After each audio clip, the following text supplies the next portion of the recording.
Hi guys, dito pala sa Australia guys, pwede ka namang grocery online.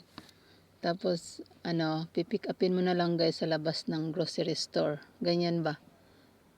Tingnan nyo guys yung sasakyan na yan, oh, yung Pajero na yan dyan, naka-parking.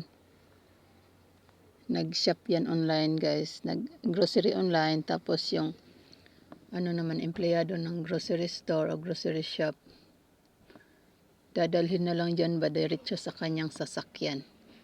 Meron din dito guys yung yung i-deliver sa bahay nyo, ganyan. Pero alam ko may minimum amount ba. Tapos may charge ata, lalo na sa mga countryside guys area o regional area. May charge yung deliver. Ganyan dito guys sa Australia, pwede ka namang grocery